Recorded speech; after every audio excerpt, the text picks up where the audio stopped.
എല്ലാവർക്കും നമസ്കാരം. നമസ്കാരം. കുണ്ടലിനി ശക്തിയെ കുറിച്ചൊന്ന് പറയാമോ? കുണ്ടലിനി ശക്തി ഇപ്പോൾ ഒരുപാട് കേട്ടുകൊണ്ടിരിക്കുന്ന ഒരു വാക്കായിട്ടുണ്ട് കുണ്ടലിനി ശക്തി എന്നുള്ളത്. അതൊരു സാധാരണ ജനങ്ങളിലേക്ക് കൂടി ഇപ്പൊ കുണ്ടലിനി ശക്തി എന്നുള്ള പേര് അറിയാൻ തുടങ്ങി. പക്ഷെ മുമ്പൊന്നും അതല്ല. മുമ്പെല്ലാം മാഷിമാരിലും അതുപോലത്തെ യോഗികളിലും മാത്രമേ ഈ അറിവിൽ എത്തിയിരുന്നുള്ളൂ. അപ്പൊ കാലം പുരോഗമിച്ചത് കൂടിയിട്ട് എല്ലാവരിലേക്കും ഇതെല്ലാം എത്തിച്ചേരുന്നുണ്ട്. പക്ഷെ ഇതിന്റെ യഥാർത്ഥത്തിൽ ഉള്ള വശം മനസ്സിലാക്കാതെ അതിലേക്ക് എടുത്തു ചാടിയാൽ പലപ്പോഴും പ്രശ്നങ്ങളായിട്ടാണ് മാറുക. പിന്നെ 7 ആധാരങ്ങളാണ് നമുക്കുള്ളത്. അതായത് ഫസ്റ്റ് മൂലാധാരം, രണ്ടാമത്തെ സ്വാധിഷ്ഠാനം, മൂന്നാമത്തേത് മണിപ്പൂരകം, 4 അനാഹതം, 5 വിശുദ്ധി, 6 ആജ്ഞ, 7 സംസാരം. ഇതില് മൂലാധാരത്തിലാണ് ശരിയായ കുണ്ടലിനി ശക്തി കിടന്നുറങ്ങുന്നത്. അത് കുറച്ചെങ്കിലും ഒരു ആത്മീയമായിട്ട് ഒരു ഇത്തിരി വരുന്ന ആൾക്കാരിൽ മാത്രമേ ആ കുണ്ടലിനി ഇളക പോലുള്ളൂ. അല്ലാത്തവരെല്ലാം സാധാരണ അത് ജനിച്ച അതേപോലെ മരിച്ചു പോകുന്ന ആൾക്കാരിലേക്ക് അതിന് യാതൊരു അനുഭവം വരാൻ പോകുന്നില്ല. ആരും അറിയുന്നേ ഇല്ല. നമ്മൾ ഇതിന്റെ ഈ അന്വേഷണത്തിൽ മുതിരുന്ന ആൾക്കാരുടെ ഇതിന്റെയൊക്കെ ശക്തി എന്താണെന്ന് തിരിച്ചറിയാനും അതിനെ ഒന്ന് ചലിപ്പിക്കാനുള്ള ശക്തി വരയ്ക്കും വരുള്ളൂ. അതിന് ഒരുപാട് ധ്യാനവും യോഗ ഇതെല്ലാം അതിന് ആവശ്യമാണ്. പിന്നെ അത് മാത്രം പോരാ, ആത്മാവിന്റെ തലത്തിൽ നമ്മൾ ഉയരണം. എന്നാലും മാത്രമേ ഇതെല്ലാം വെറും യോഗ ചെയ്താലോ ധ്യാനം ചെയ്താലോ ഒന്നും അത് കിട്ടാനും പോകുന്നില്ല. അപ്പോ മൂലാധാരത്തിൽ ഉറങ്ങിക്കിടക്കുന്ന ഈ പെൺപാമ്പെന്ന് അതിനെ പറയുന്നു. മൂന്നര ചുറ്റിൽ കിടക്കുന്ന ഒരു പാമ്പായിട്ടാണ് കാണുന്നത്. അപ്പൊ അതിനെയാണ് നമ്മളിത് ഉണർത്തിക്കൊണ്ടുവന്നിട്ട് സഹസ്രാര പത്മത്തിലേക്ക് എത്തിക്കുന്നത്. അത് ഭക്തിപരമായിട്ട് പറയുകയാണെങ്കിൽ, ശൈവ പറയുകയാണെങ്കിൽ കുണ്ടലിനി ശക്തിയായിട്ടുള്ളത് മഹാദേവി തന്നെയാണ്, ആദിപരാശക്തി. ആ ആദിപരാശക്തിനെ നമ്മൾ ഉയർത്തിക്കൊണ്ടുവന്ന സഹസ്രാരത്തിലെ ശ്രീ പരമേശ്വരനാണുള്ളത്. ആ പരമേശ്വരന്റെ കൂടെ ഐക്യത്തെപ്പെടുത്തുക എന്നുള്ളതാണ് ശരിക്കുള്ളത്. ആ ഐക്യത്തിലൂടെ മാത്രമേ ഒരു ജീവാത്മാവിന് പരമാത്മയിലേക്ക് എത്തിച്ചേരാൻ കഴിയുള്ളൂ. മോക്ഷമാണ് അതിന്റെ ഇത്. അപ്പോ നമ്മൾ ഈ യോഗ ധ്യാനമൊക്കെ ചെയ്തൊക്കെ ഇതായി വരുമ്പോ ഈ ചക്രങ്ങളില് നടുവിലൊരു സുഷുമ്ന എന്നുള്ളതുണ്ട്. ഒരു ഭാഗം ഇട, ഒരു ഭാഗം പിങ്കള. ആ നടുവ് സുഷുമ്ന നാഡി എന്ന് പറയും.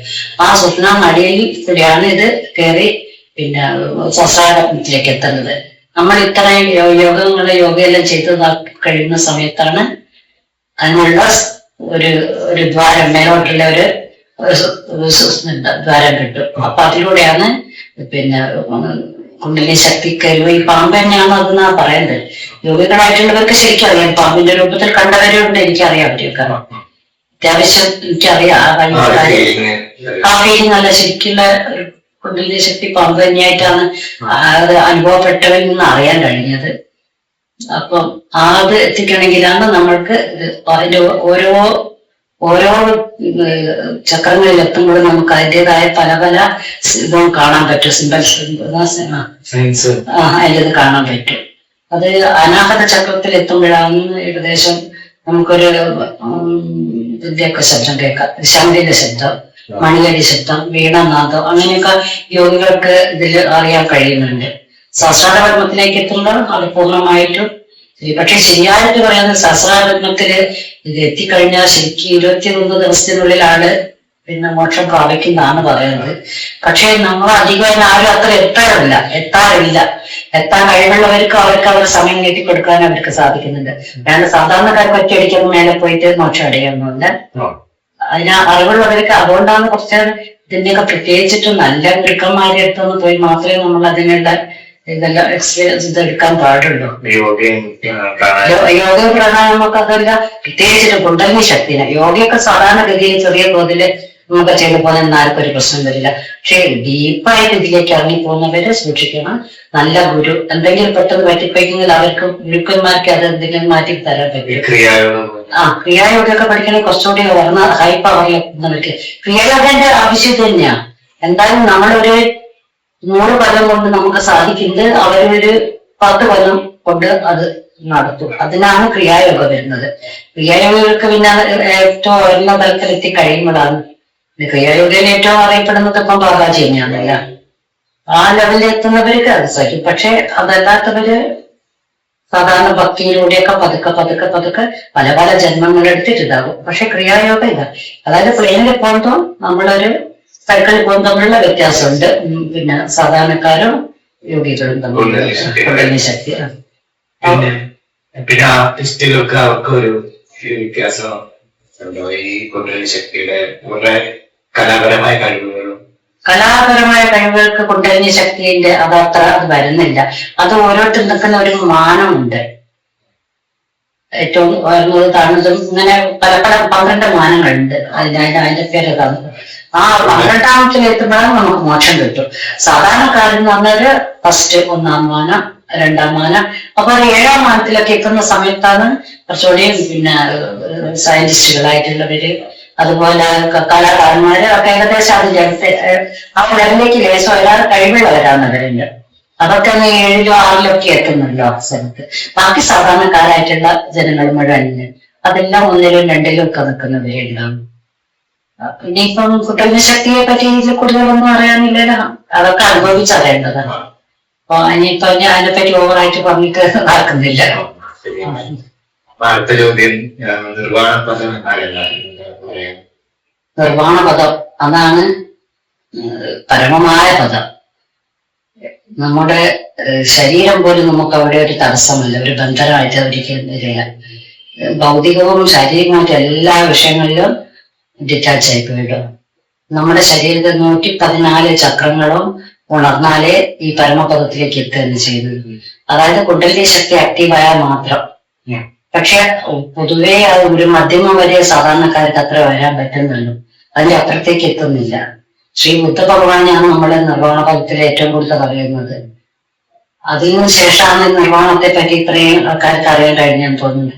അതായത് ഭഗവാൻ ശൂന്യതയ്ക്കാണ് കൂടുതൽ പ്രാധാന്യം കൊടുത്തത്. ഒരു ബിംബത്തിനോ വിഗ്രഹത്തിനോ ഒന്നും ഒരു പ്രാധാന്യം കൊടുത്തത് കണ്ടിട്ടില്ല.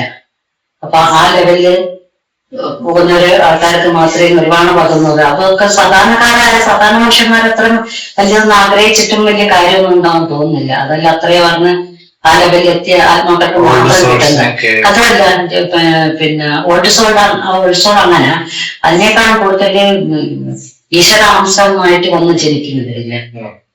ശ്രീകൃഷ്ണൻ, ശ്രീരാമൻ, കൽക്കി അതുപോലത്തെ ആൾക്കാർക്കൊക്കെ അതൊക്കെ ഈസിയായിട്ട് സംഭവിക്കും. ഭഗവാന്റെ അംശമായിട്ട് വന്നവർക്ക് ഇതൊന്നൊരു പ്രശ്നമില്ല.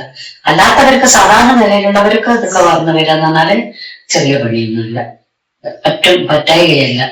പക്ഷെ എന്താന്ന് വെച്ചാൽ അതിനൊരു കുറച്ചൊരു എക്സ്പീരിയൻസ് തന്നെ നമ്മൾ നല്ലൊരു ഗുരുവിനെ കണ്ടുപിടിച്ചിട്ട് ഗുരുവിന്റെ കീഴിലേ ചെയ്യാൻ പാടുള്ളൂ.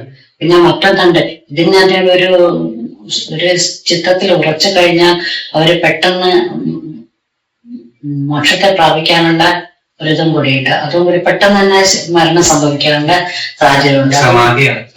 സമാധി എന്ന് പറയാനൊന്നും പറ്റും. അതല്ലാണ്ട് ശരിക്കും അറിയാത്തവരാണെങ്കിൽ പെട്ടെന്ന് ഇതായി പോകാനും ശരിക്കും മരിച്ചു പോകാനുള്ള വഴിയുണ്ട്. അപ്പോഴവരെ ഫുള്ളായി എത്തിയിട്ടും ഉണ്ടാവൂലല്ലോ.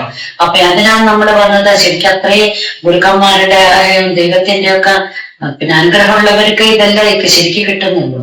അല്ലാത്തവര് ഇതെല്ലാം ചെയ്തിട്ട് പലരും പല ഇതിലായി പോവുക ചെയ്യുന്നത്. അപ്പൊ അതെല്ലാം കണ്ടറിഞ്ഞാൽ നമുക്കത് കിട്ടാനുള്ള യോഗ്യത ഉണ്ടോന്ന് ആദ്യം നമ്മളെ പറ്റി ചിന്തിക്കുക. അല്ലാത്ത മനസ്സിലാക്കി കഴിഞ്ഞാൽ പിന്നെ അതിലേക്ക് എടുത്ത് ചാടാതിരിക്കുക. എല്ലാത്തിനും ഒരു ലിമിറ്റോടെ കൂടി കൊണ്ടുപോയാൽ പ്രശ്നമില്ല. അറിയാതെ ചാടിപ്പോയാൽ ചിലപ്പം പിന്നെ മെന്റലായിട്ടുള്ള തകരാറോ അല്ലെങ്കിൽ അതുപോലെ മരണോ ഹാർട്ട് പെട്ടെന്ന് അങ്ങനത്തെ പല ഇതിൽ കൂടി സംഭവിക്കാവുന്നുണ്ട്. എപ്പോഴും നല്ലോണം ശ്രദ്ധയോട് കൂടിയിട്ട് മാത്രം ചെയ്യുക. ആരും ഒരു വാശിക്കോ അല്ലെങ്കിൽ ഒരു വൈരാഗ്യത്തിനോ വേണ്ടിയൊക്കെ എടുത്ത് ചാടിയിട്ട് ഇത്രയും കാര്യങ്ങളിലേക്കൊന്നും പോകാണ്ടിരിക്കുക. പിന്നെ ഇതിനെ കൊണ്ടൊക്കെ കുറച്ച് സിദ്ധികൾ കിട്ടും. ആ സിദ്ധികൾക്ക് വേണ്ടിയിട്ട് കുറെ ആൾക്കാർ ചെയ്യും. സിദ്ധിയൊന്നും അത്ര ശരിയായതല്ല. സിദ്ധികളിൽ നമ്മൾ പോയാൽ നമ്മൾ താഴോട്ട് പോകില്ല. ആ സിദ്ധികൾ ഉണ്ടെങ്കിൽ അതൊരു ബിസിനസ് ആക്കി മാറ്റുന്നവർ അത് മറ്റുള്ളവരെ പ്രകടിപ്പിച്ചിട്ട് വീരസ്യം കാണിക്കാനൊക്കെ ആൾക്കാർ ശ്രമിച്ചത്.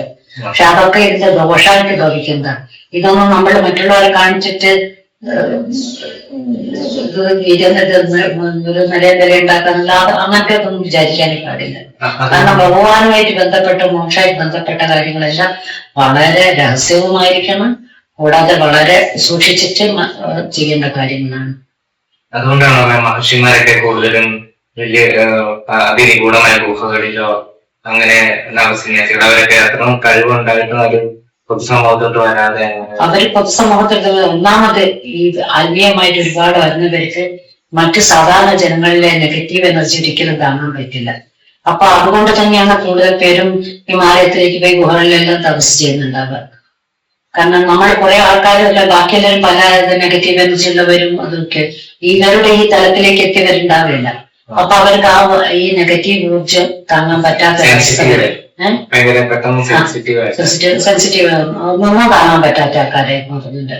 അപ്പൊ അങ്ങനെയുള്ളവര് കഴിയുന്നതും ഗുഹകളിലൊക്കെ പോയിട്ട് തപസ് ചെയ്യും. പക്ഷെ നമ്മളെപ്പോലെ സാധാരണ വീട്ടുകാർക്ക് അത്ര നടക്കാത്ത കാര്യമാണ്. നമുക്ക് ബന്ധുക്കളും പിന്നെ കുടുംബങ്ങളൊക്കെ ഉണ്ടാകുമ്പോൾ അവർക്ക് വേണ്ടതും കൂടി കയറിങ്ങെല്ലാം കൊടുക്കേണ്ട സമയം വരുന്നത്. അതുകൊണ്ടാണ് ഞാൻ അങ്ങനെയുള്ളവർ ഡീപ്പായിട്ട് പോകാൻ നോക്കുമ്പോൾ ഒന്ന് ശ്രദ്ധിക്കണം. അല്ലെ ഇതുപോലെ തനിച്ചിരുന്ന് പിന്നെ പോകാനും ആരുമില്ലാത്തടുത്ത് ഇരുന്ന് ധ്യാനിക്കാനൊക്കെ ഉള്ള കഴിവുണ്ടാവണം. പിന്നെ സമയം അത് ഈ ജന്മത്തിന്റെ അടുത്ത ജന്മത്തിൽ കിട്ടും. എന്തായാലും ഒരു പ്രാവശ്യം എല്ലാവർക്കും കിട്ടുന്നതാണ്. പക്ഷെ അതിന് കാലങ്ങൾ പിടിക്കുന്നു മാത്രമേ ഉള്ളൂ. ഒരു ഉറുമ്പ് മുതൽ ഒരു ആന വരെ എല്ലാത്തിലും ഉള്ളത് ഈശ്വരാംശം തന്നെയല്ലേ. അപ്പൊ ഈ പറഞ്ഞ ഗുണങ്ങളെല്ലാം എല്ലാവർക്കും ഉണ്ടാകും. പക്ഷെ പയ്യെ പയ്യെ വരെയുള്ളൂ മാത്രം, പല പല ചെറിയങ്ങളായിട്ട്. അതിനിടയിൽ നമ്മൾ ഒരുപാട് ഇവിടെ അനുഭവിച്ച് തീർക്കേണ്ടി വരുന്നുണ്ട്. കാരണം പറഞ്ഞു അത് അറിഞ്ഞെന്ന് വെച്ചാൽ യാത്രയ്ക്ക് ഒരു കുറവ് നമുക്ക് വരുത്താൻ പറ്റും.